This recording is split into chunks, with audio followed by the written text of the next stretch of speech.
All right, we are back with a new season of the I Still Believe in Cleveland podcast, 2024 Cleveland Browns season. We've taken a little bit of a break, and we have another strange setup to start off the year here. We are back at our old high school. At least 20 minutes ago, you could see the old high school field. You could see the Goodyear blimp.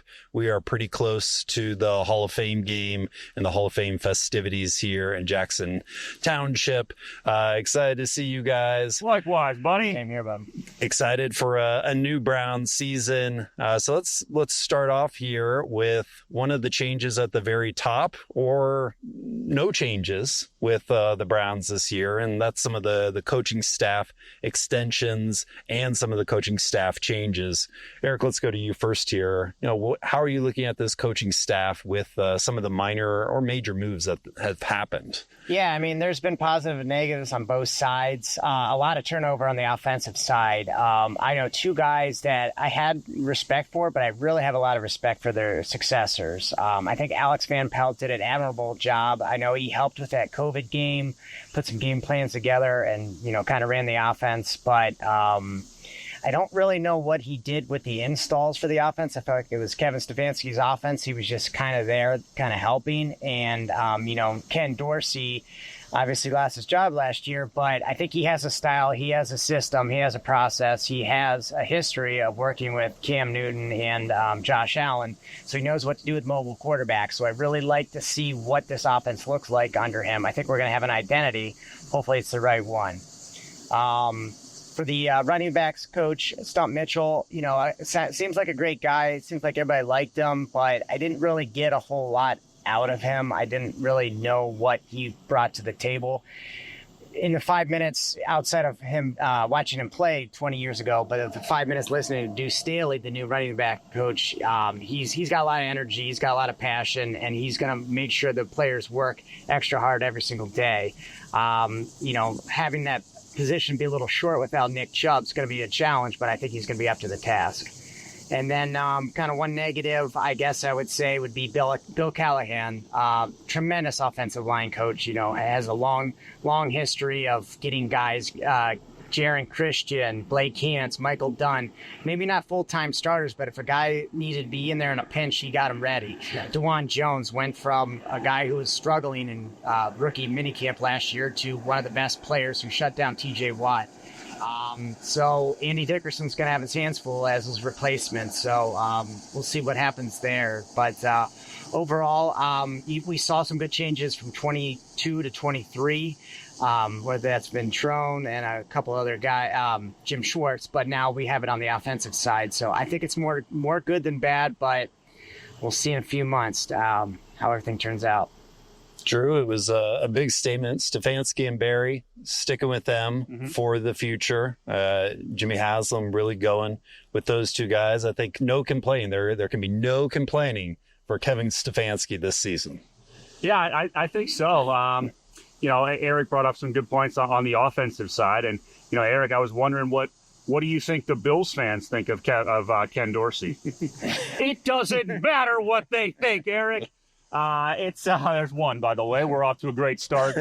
I think he's going to modernize this passing game. And that was my big criticism of Stefanski and Alex Van Pelt, was that it felt like every drive, like things had to go very right for the offense to move the ball. Yes, they had some good big plays in there. Don't get me wrong. I don't mean to discount that, but I think some of that might have been Flacco just playing YOLO ball. So I'm looking forward to a more modern passing game just to see sort of what we get out of that.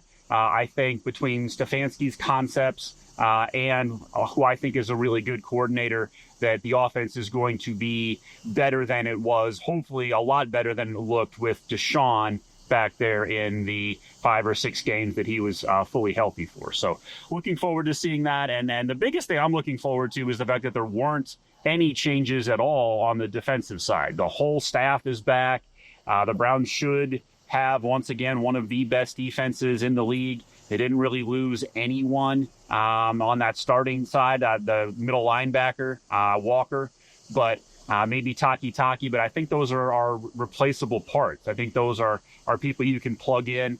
And I think they're going to be really, really good there. Again, I'm hoping they generate a little bit more turnovers, but I think that's going to be an excellent unit. And I'm looking forward to seeing what the rest of the team does around them. Season of unfinished business. Jim Schwartz coming back. I think the loss against the Texans was a really rough one to end the season. And maybe that propelled Schwartz to come back. Love Vrabel. Seeing him in training camp. I guess he won't be there on the sidelines. At least that's the latest info at Greenbrier, that Vrabel won't be there. He's going to be busy talking with the Buckeyes if they don't beat Michigan.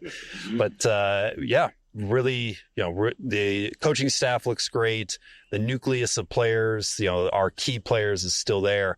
And I think all eyes are going to be on Deshaun Watson, of course.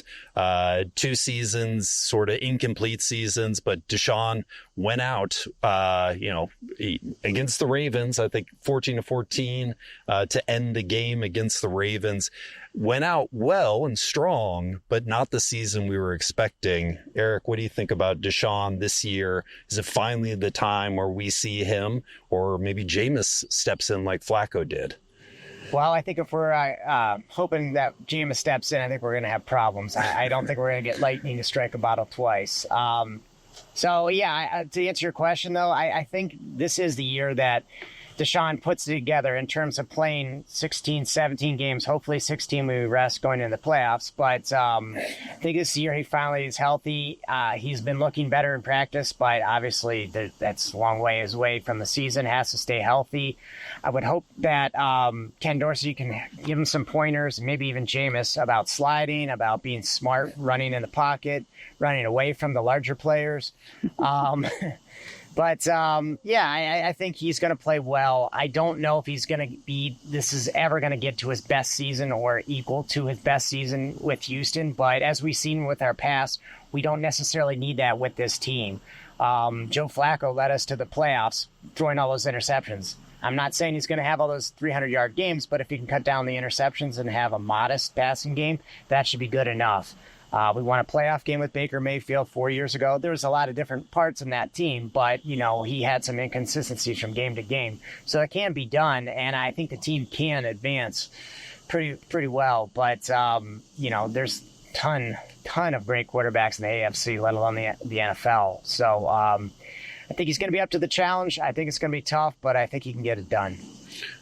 I don't want to ask a negative question to Drew, but this is what popped in my mind. How does the season go wrong? Let's take injuries off the board with Deshaun. I don't know. How does the season go wrong? How does the season go right with Deshaun? Yeah, it goes wrong if Deshaun plays the way he's played the last 2 years. Let's be honest about it. He has been downright terrible for 2 straight years. I get he was coming off of not playing for 2 straight years almost, and that he, was still getting back after the suspension and got injured and all of the things, all the excuses that we want to make for that horrendous play. But it goes wrong if he is still like a bottom 10 quarterback in the league, which he has been at just about any statistical measure other than the one that doesn't exist. I'm, of course, talking about QB wins with a Z, not a real statistic. So it goes poorly if you get the same Deshaun that you've had. And, if they have to do things like go to Jameis Winston out of partly because of injury, but partly because of terrible play, that's how the season goes wrong. I don't like to lead off with that. That's not our brand here, but we do have to get ahead of that. How the season goes right is if Deshaun becomes even a shadow of his former self, even into the same, I'm not even going to say the same echelon, the same tier, but if he just shows some of the reason why there were like 7 teams willing to give up multiple first-round picks. If we get that guy, then the Browns could make it to the Super Bowl, right? Like the sky's the limit with the rest of the talent on this team, especially if some of the injuries that happened last year, if some of those things go our way on the offensive side of the ball, they could be excellent. And let's acknowledge that possibility as well. It's not unfathomable that you get 2019, 2020 Deshaun Watson. I'm not counting on it. I'm not placing a bet on that, but it's in the realm of possibility. And that's where it gets to be fun this time of year, thinking, you know what, if this dude can just put it together for a little bit, we can be really, really good. And that's certainly what I'm hoping for.